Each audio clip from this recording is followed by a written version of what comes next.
Good morning and welcome to Local Matters. Ben Rodgers is happy and delighted. I'm so happy and delighted to be back with part 2 with Megan Spurgeon. Good morning, Megan. Good morning. Megan was with Empower UC. She's the director there. We had her on last week, and she was so kind and gracious to come back this week because there's more that we want to talk about Empower UC and the $25 million grant that y'all have received and the Highlands Training Center that has just coming about and opening now, and we're just excited about that. And you have all the information. First, how's your week been? It's been great. Great. Beautiful day on Tuesday. That was a good perk to the week for sure. It was nice, wasn't it? Awesome. How was your weekend? Did you do anything fun? We are doing a kitchen renovation, so no. It's not fun. No fun. No fun. Not fun. I would rather build something from scratch than renovate anything ever. Mm-hmm. Yeah. Luckily, I have a very handy husband and dad, but yeah, I was on the cleanup crew. I don't even enjoy the demolition part. People like to enjoy sledgehammers. I did that in college with my best friend Lee McHenry. I've had on here before, and I built houses with him. And you get excited. You're 20, 21. You get excited. You want to destroy some stuff, and then after about 45 minutes or an hour, you're done. No, I'm done with this. I'm done destroying the shower and the tiles flying everywhere, getting in your eyes, and yeah. And anyway. They don't let me play with the power tools either. So I just it's no so fun. You're like Joey from Friends. Yeah. You drill a hole through the wall and about to take somebody's head. Okay, yeah. Pretty much. We will not have you on for a power tool segment. Yes, then. not my thing. So glad you've had a good week. And again, thanks for being here. I know you're so busy with Empower UC and everything going on with the UCHRA. And we talked last week about how Empower UC is an agency inside a division inside the department inside UCHRA. So the $25 million grant, we talked briefly about it, but let's just do a little recap. That's why Empower UC exists, right? Correct. Absolutely. And so when that $25 million grant came in, what was the thought process? Well, we were very fortunate. We were one of 17 or 18, the number escapes me now, individual or entities that received a planning grant. So we had a 3-month planning grant from January to March of 2022 to write the grant, to bring together our collective impact group, to brand what we wanted to do, name it. We actually started with Made Strong in the UC, and it evolved over time once we realized that wasn't really a right fit for what we were looking to do. And that's when Empower Upper Cumberland was decided among all of the core partners in the initiative. I love the term empower. It's been something that I've been more accustomed to going through leadership programs at UT and going through my master's in leadership and public service.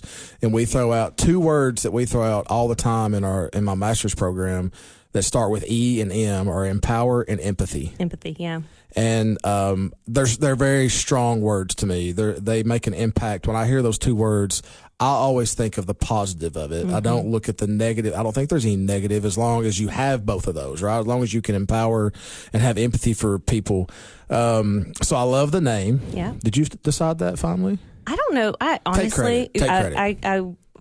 If anyone can get the credit, it's our marketing team. They are the ones that did such a great job to put it together. Humble. Yeah. So humble. Yeah. Macy and Amy really were the ones for that. It is a great title for a department that is simply here to serve, right? Yeah. And so you have the money, you set up Empower UC. Your mission is, again, what is the mission of Empower UC? So our vision is prosperity for all, which is just pretty short, sweet, to the point. That's what we're looking to do. And our mission is inspiring and equipping families, individuals, and communities to prosper. So you're impacting everybody here in the Upper Cumberland.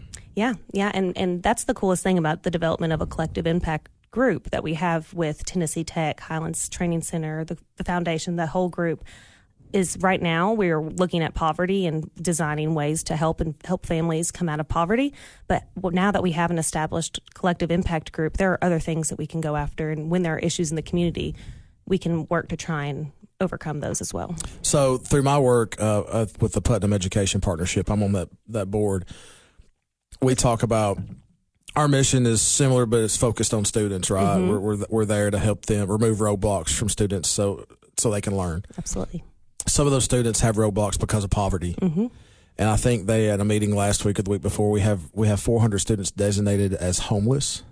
And that means the number has grown because it was 300 last year. Yeah, and there's even more than the 400 that are considered on the poverty line or under the poverty line, right? So what you're doing is affecting those families, and those families have children, and hopefully that we can lift those up above the poverty line. Absolutely. Reason for the Highlands Training Center is exactly what you just said and falls into the mission of Empower UC. Yeah. And so when the $25 million grant came, Empower UC was developed. You had your collective group to get together. How did the Highlands Training Center idea come about? What was the conversation? What did it look like? So when we were basically developing the grant and looking at how we wanted to tackle this, we realized we couldn't just focus on families. We couldn't just focus on employers. We couldn't just focus on communities. We really needed to have an approach to go at it from all angles, basically. So each of our core partners in the initiative are focusing on one of those three pathways, basically. So our foundation and the development district are kind of looking at things from a community approach. How can we fix things on a community level? UCHRA and WCTE Ready to Learn is focusing on things through the family level. We're working directly with the families to help them and help better equip them to meet the goals that they have for themselves and empowering them. Keyword there, empowering them to be the ones to do it, but we'll be along their sides to help them along the way. And then from the employer lens, we have the Upper Cumberland Local Workforce Board, who is working to train employers and provide that training to them on what it is like to employ someone who does live in poverty or is coming out of poverty, and to understand the best way to manage them so that they can, retain them long term.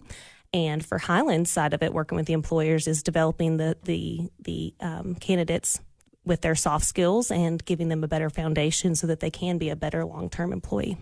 Yeah, and so I'll go back. I think we mentioned this last week, and I'm sorry if I repeat myself, but I go back to the grand opening of the training center. The address Great is what's the address again? Do you remember off the top of your head? Oh, goodness. It's across from Johnson's Nursery. Yeah, Copper Spring. Copper, Springs we'll or look something. it up. Yeah, we'll figure it out after the next break. But anyway, so this is how big of an impact this whole process has made on the Upper Cumberland.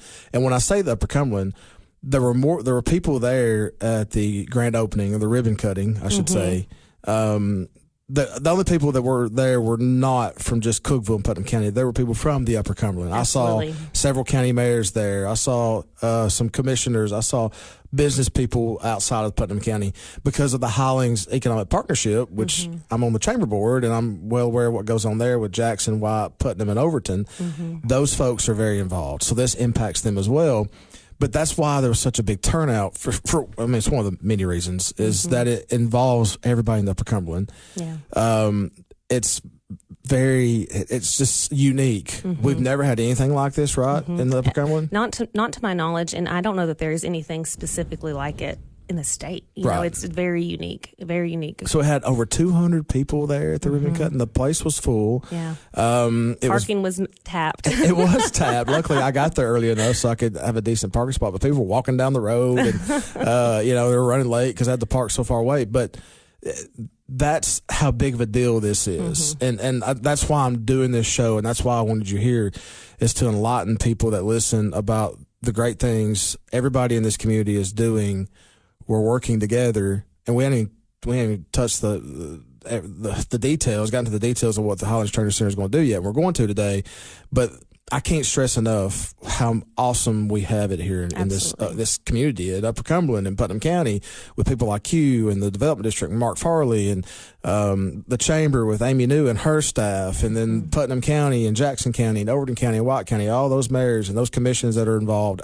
It's just amazing how everybody's working together. Yeah, absolutely. And so I know you're getting a lot of calls, but because you are the go-to. I am. And that's why I'm thankful you're here, because you're busy. I get excited about talking about it. So we're there that night at the ribbon cutting. All these people are coming in. We have a little bit of time. You did not speak. I was wanting to hear. Just more than fine with. I know that. But I was wanting to hear from you too, because of all the involvement you've had. But Amy New got to speak, and then she had Ryan Barnhart, who's the director of the Highlands Training Center, which I'm going to have Ryan and his team on, because But I wanted to start with you because absolutely, I appreciate the grant came in and Empower UC was created, and now we are with the Highlands Training Center. So I'm kind of going and I gotcha. Yeah. and the chronological order of how things are going. So I'm going to have them on, but it was just amazing. I can't stress enough how awesome it was. Yeah, you could have a full series with all the partnerships we have, and frankly, I failed to mention Tennessee Tech. They're on the education pathway with us. So we're focused on the education, workforce, community, and the families. So they're kind of tied in with Ready to Learn on the education piece as well. Who is the contact at Tech that you're working with? Dr. Jennifer Taylor. Okay, Yeah. Dr. Jennifer Taylor. Okay, and so I would love to have her on, and then it's just if there's a series, I should do a series probably. I'll do it over time. I don't do it back to back, but it's just amazing. So. Other partners, you've mentioned some partners, but we have the $25 million funding. Are there other partners putting in money other than the $25 million grant? Right now, it is solely funded through the Department of Human Services through that TANF Opportunity Act funding. So tell me what TANF stands for. Temporary Assistance for Needy Families. Thank you for that. I remember that, but a lot of people are like, what is it? Tennessee Association of something? I'm like, no, it's more about helping. National too. It's the national program for it. So. Exactly. So how often do you, then I'm putting you on the spot, I'm sorry. Are you aware of how often this community gets TANF grants? Does it happen every year? Yeah. So I know last week we spoke about workforce and how they do procurements, and they did the same thing for TANF leading up until I think this year. They're no longer outsourcing it to other community entities. Currently, Workforce Essentials holds that Families First grant for TANF in our region. They are, I believe, pulling it back in-house. I don't know enough about it to talk on it, but I think that the Department of Human Services is going to begin providing those Family First services going forward.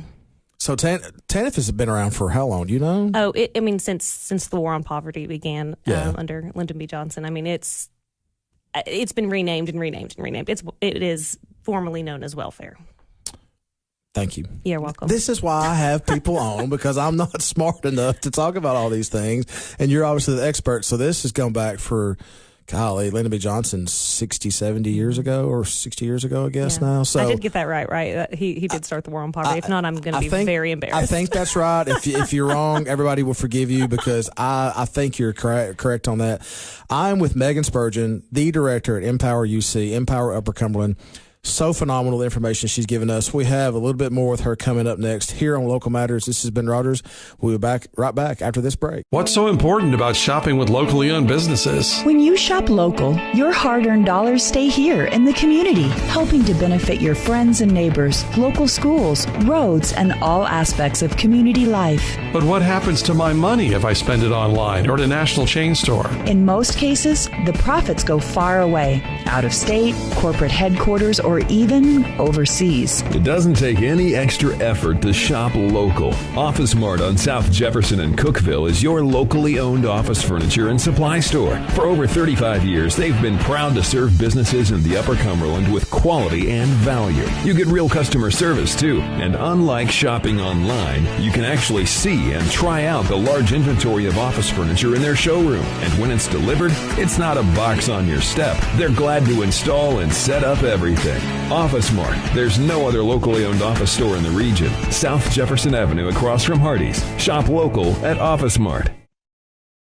Welcome back to Local Matters. This is Ben Rodgers with Megan Spurgeon, the director of Empower UC. Again, just so excited you're here, Megan, for all the information you're talking about with what Empower UC does. And we're going to roll right into the Highlands Training Center. The $25 million grant comes in. Y'all find you know the need, and Highlands Training Center comes about with your collective group. What is the Highlands Training Center specifically going to do? So Highlands Training Center is working to upskill, basically, the families that we have coming through the program. So as families come in and apply, we'll be sharing the information about the resources available for them at the Highlands Training Center. Long term, I think it's something that can be more community-based and that other entities can utilize that training center for, and I think that's the goal. But for our purposes with Empower, they come through our funnel. We get them enrolled, we verify that they are eligible to receive services, and then we begin referring them over to the training center. So we had a preview of the Aim High curriculum this past week, I believe, and it was very, very cool, very intuitive software that they have gotten from Win Learning, actually. Okay. So they have developed this curriculum basically specifically for the needs that our employers are saying that they have for their employees, which is super cool. There's a lot of information in that curriculum about they get a baseline of where you are, where you stand with different, your reading level, math level, things of that nature, and how you communicate effectively. And then that approach is tailored on that software to help basically upskill families as they're going through it. And we talked a lot and had really great brainstorming session this past week. And, we really want our teenagers that are going through this, that are mature enough and ready for that type of thing when their parents are doing it, to partner it up, to have them go together. And I can't think of a better way to really, encourage a family and to really transition that family into and moving them out of poverty than looking at it from both angles of the children, teenagers, and the adults. That's pretty neat. Yeah. That's cool. So how do you identify the participants that are eligible? So everyone goes through our website to apply, empoweruppercumberland.org, or they can call our 833 number. It's 833-EMPWRUC. I know that better than the actual numbers, but we'll make sure to get that out there too. But if they don't have access to apply online through their cell phones or computer, they can always give us a call and we can do that application for them over the phone. So they apply there. We just verify that they are, in fact, a family. That's first and foremost. Everyone has to be a family. If you don't have children in the household, you're not going to be eligible. So you and I would not be eligible for this program. Right. We have no children. Right. So that's the first thing we check. And then we have to make sure that they do meet the qualifications of TANF, which is essentially being low income in some way or another. So if they're receiving food stamps or Families First, TANF, if they're on free and reduced lunch, if they're living in Section 8 housing or receiving TennCare, they're going to be automatically eligible. So we just have to get proof of that, do the enrollment paperwork, and get them put into the system.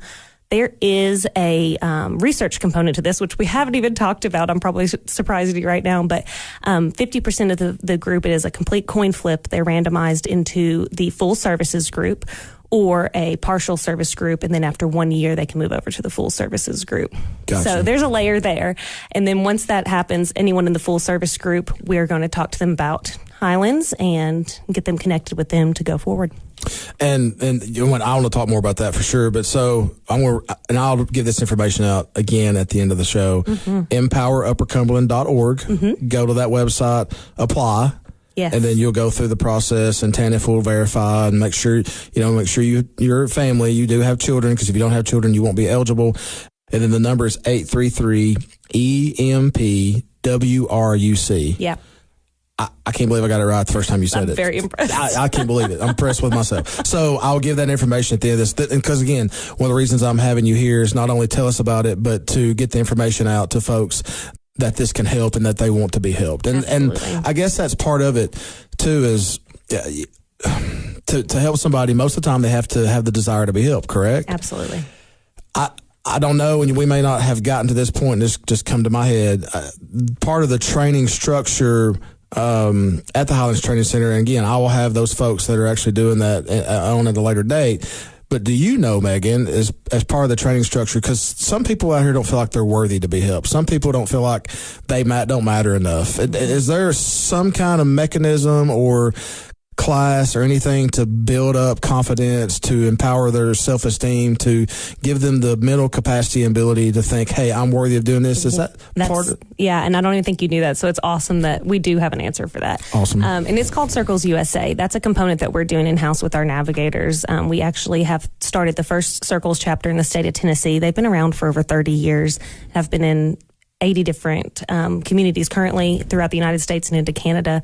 It's a very cool relationship-based model for case management, and it's a 12-week program that we go to at night. We've had some amazing donations for those meals throughout the last almost year now that we've had that chapter open in Putnam County. We're opening our Circles chapter in White County here in the next month or two. And that 12-week program, they happen to have all been females that went through this first cohort, and they have bonded and become such good friends. They were all no one really knew each other when they got there, and now they see each other every week. Their kids are good friends together. I mean, it is just a really cool situation. And Circles also pairs allies with those families as well, which are volunteer mentors in the community who are partnered up with a circle leader to basically, hey, tell me what it is you want to do. I can open up some doors for you. The best way for families to come out of poverty, other than having a 2-income household, is to go across class lines and to have friendships and people in another class than them. So if this is the lower class, if they have middle and high class friends, they're going to have doors open for them that they wouldn't have had otherwise. That blows me away, to be honest with you. No, I did not know that, but I was just thinking about just the people I know and I deal with in the community, and I shouldn't say deal with, but work with, meet and have the opportunity to talk to. Some people just don't feel like they are worthy to improve. Yeah. It breaks my heart completely, because everybody out here, if you're capable of communicating and learning, you can better yourself and your family. And sometimes the desire just has to be there and the confidence has to be there. And so that's awesome. So, I think you told me last week that's Circles USA is out of New Mexico. Is that where it started? Yeah. And so that 12-week program is prior to going to the Highlands Training Center? It could be both. Both, It could be consecutive. It could be either concurrently. way. Thank you. That was the word I was looking for. I'm with you. We got each other's back. I'm with you. Okay, that's awesome information to know. So they go through the process, they apply, and then they're accepted. What happens after they're accepted? So at that point, they have been assigned an Empower Navigator. So that's one of the 24 positions that we've put into this grant. We have at least one in every county throughout the Upper Cumberland. And that navigator is going to help them, okay, here's where you are and here's where you want to be. Let's develop a path for how you're going to get there. Is there additional resources and wraparound services we need to pull in here? Do we need to talk to WIOA or adult education, or, basically understanding what it is that they possibly need, and then helping them cut through the red tape to get there, because there is just so much, every program has a different application, has a different system, all that good stuff. So kind of helping them cut through the red tape and helping them meet their goals. Does someone have to have a high school diploma or GED to? It does not matter. Does not matter. There's no restriction on that. No, and actually we have built into the program educational and employment milestone payments that can go to the families that are in that navigation group as they are meeting goals throughout their journey. We're going to help support them financially. And there's a whole nother thing on this with the benefits cliff and what happens as people start making more money and that they lose subsidies faster than they're making, basically. So we're there to try and help them over that benefits cliff so that they can continue on. That's great. I'm so excited. I'm glad I have one more segment with you after this break. This has Ben Rodgers on Local Matters with Megan Spurgeon. She's with Empower UC. We'll be back just a moment after this break. Welcome back to Local Matters. Ben Rodgers on the last segment with Megan Spurgeon. She's the director from Empower UC. Powerful information so far. Empowering information, if I want to be cliche and use the term. So we talked about the process for individuals. And again, I'll give out the information. Well, I can give it right now and I'll give it out again.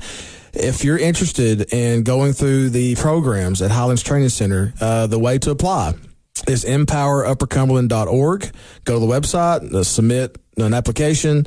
There'll be a process for review. Remember, you should have kids. So if you don't have kids, you're not going to be eligible. And then TANF is going to look at where you are as far as the finances go and your status there. You can call if you want more information, 833-367-9782, 833-367-9782. Call that number, get you more information, and you can start the process. So now they've applied, they've been accepted, they're going to the Highlands Training Center. How long is the program and what do they expect to see there? Yeah, so the program is 8 weeks long. I believe it's 8 hours a week, but when you have Ryan on, he can confirm that for you for sure. And that they're working to adapt the schedule to meet the needs of the families that are interested in attending. So the set schedule is not currently set. It'll be, it's going to be different depending on what's going on in that family. If they're currently working, 8 to 5, then we're going to have to look at some alternate opportunities to do those classes. So they go through the 8 weeks. I believe they're going to be doing some other stuff outside of the WIN system with some like mock interview type things, making sure the dressing appropriately for the job you're applying for, kind of having those conversations. Another component I didn't even speak to in the curriculum that they have developed through that Aim High curriculum includes not necessarily budgeting, but understanding what it is that you want in your life. Like, do you have pets? Do you have children? Do you have all these different things, and knowing how much it's going to cost you, and then finding you a job in the field that will meet that income demand. So that's a very cool component of it as well. So from there, we are going to be working with the area employers through the Upper Cumberland Local Workforce Board to make them aware of this training also, so that when they have somebody apply and they say that I have my Aim High certification from Highlands Training Center, that light bulb will go off of, oh, this person has taken it upon themselves to go through this training. They are, have a lot of their day-to-day needs met through Empower already. This is a candidate that I'm going to be able to trust. They're not going to have the transportation issues or childcare issues because we're going to be working on them with a plan to have a backup to your backup for those types of things. So it's kind of just that brand recognition of this is somebody that I want to give a chance for this position. And I believe, and I'm not asking you to confirm. If you know, you can confirm. But again, this would probably be for Ryan and his team to answer too. But I believe, from what I've told, if you have children, but if you don't have anywhere to take them, there's going to be daycare provided while you attend the training at the Highlands Training Center. We are going to work on that. Yes. Yeah, we're going to work on that. We were able to do that through circles. We do have childcare provided through volunteers while the parents can focus on their own goal setting. The kids are all in a classroom together at the church that we're at. So that is something we are thinking about and working on, and we have the money to help pay for it. We just need to find the right location for them to be. Right. And so the reason I say that, you all, Empower UC, the Chamber, all your collective partners, Tech, and everybody that's worked on this are removing those barriers so people can do this. Absolutely. Really, and I don't mean this in a bad way, but there's really no excuse. If you really want to do this and you qualify, you can do it. Yeah. Because you are providing the services, all the needs. You're providing for those needs for those people to make it happen, to be in this training program, to get what they need to go out in the workforce and earn a high-paying job, more than what they're earning now if they're working. And if they're not working, to have gainful employment and be consistent and get above that poverty line. Absolutely. So ask questions, right? Don't hesitate to ask Megan, her team, anybody involved with this, the collective partners. Ask those questions. Get on the website and call the number. And we've got more information about it. But it's just, I want to remind everybody, this is an opportunity for you if you're listening, or if you're a person out there that has a friend or a family member that needs to know this, give them the information we've given you. I'll give it to you one more time, the contact information. This is just a great opportunity for those people. So a couple follow-ups from what we talked about. And this is important going forward, but you have the $25 million grant, and that's a lot of money. Yeah. And I'm not going to ask you to go through the budget right now because I'm sure you don't know every detail. You would be shocked at how close I would probably know. Oh well, I wouldn't be surprised, but that's a lot, right? Yeah, it's a lot of huge moving grant. parts. I think it may even be the largest grant that the Upper Cumberland has received. I think that's right. Talking to the mayors and the chamber, I think it is. What are the plans to provide funding that's additional funding going forward to make sure this is sustained? Yeah, so that's something that we actually built into this as well, because this is a $25 million 3-year grant. So, the money is obviously plenty. The length of time is what kind of makes you a little bit nervous, I guess you could say. But what we're doing is we're going to prove ourselves first. We're going to show that this model is working. We're going to get the families in the door and show what we're doing is working and having an impact on our community. And then we're going to go forward to look for additional grants to show how we can continue this long-term. Private funding mechanisms as well is really a great opportunity, some endowment type ways of going about getting this to continue long term, and we're not going to need it at the capacity level that it's at currently either. There's a lot to do to get 50 staff up and running, computers and furniture and all of that stuff. The level we won't need that funding level long term. But another cool part of that is the Cookeville Regional Medical Center Charitable Foundation is creating a restricted fund specifically for Empower and is looking to go after money and get donations for money to keep this going long term. So that's a little bit of what they're doing on their end, among other things as well. But that's really, we want to prove the model first, and then we want to help find some ways to sustain it long term. Well, you got a great team to help prove that model. I think the people that are in place are fantastic people, have great hearts, and they know the mission, and they're there to serve. And that's what we need, is the best public servants we can find. I don't want to jump back and forth, but I saw something I've written down. You talked about the Empower Navigator and the path. Mm-hmm. So there's different paths, right? Yeah. And so not everybody that goes through this has to go down the same path. Absolutely. Do you know what the different paths are? Have y'all identified those paths yet? Yeah. So that's that education pathway, so that we have a higher education view that's going to be happening at Tennessee Tech. Not everybody needs to go to a 4-year school or even a community college. We want to let them know what the different opportunities are for them at the higher education level. So we have that education pathway. We have the employment pathway, where the workforce board in Highlands is kind of directing that. And in that community pathway, some people have the education they want or don't want more education, or are employed, but they may just need a little bit of help from the community and a few doors to be opened to get where they want to go long term. So, and everybody's pathway is going to be completely different. No one is going to get the same plan, the same services. We have an image on our website that's kind of like a highway, and there's all these different turnoffs that you can go down for the different programs we have available. And we've talked a lot about our core partners. That's just the partners that are specifically funded through this grant, but we have a lot of kind of secondary partners as well. Our faith-based community is a huge piece to that. We have had a lot of great input from them, and that's another great resource for our community. So there's just a lot of different, no pathway is going to be the same. And one thing I do want to say too, back to the enrollment piece, if people don't think they're eligible, let us determine that. Right. Just go ahead and apply. If you are at all interested, we will determine whether or not you're going to be eligible. So that's just something I always say is we can figure that out for you. Don't count yourself out when there's something that we may know that you don't. So again, great information. Let's talk about the difference between the Highlands Training Center that is just now starting and the Tennessee Rehabilitation Center. Yeah, and actually, I think that there is a name change forthcoming for those centers. I don't know if it's public knowledge yet, so I'll keep that one to myself. But the Tennessee Rehabilitation Centers are created through the Department of Human Services through vocational rehabilitation. So there's several different several different teams in that building that work with individuals with disabilities to help upskill them in a very similar way, but a different way than Highlands Training Center. So that's a great opportunity they're not, necessarily, I guess, laid out in this grant, but we had a great meeting with them this week as well. And we can always co-refer back and forth for those individuals. Yeah. So Highlands is focusing more on, everything we've talked about. And then that's what the TRC does. Yeah. Highlands is providing those pathways you just talked about. So you have the education, the community, and the employment side of it. And then the Tennessee Rehabilitation Center's vocational side. Yes. So that's really, the biggest difference between the two. Employment partners, once somebody gets through the 8 weeks, have you all identified those employment partners? Is that still ongoing?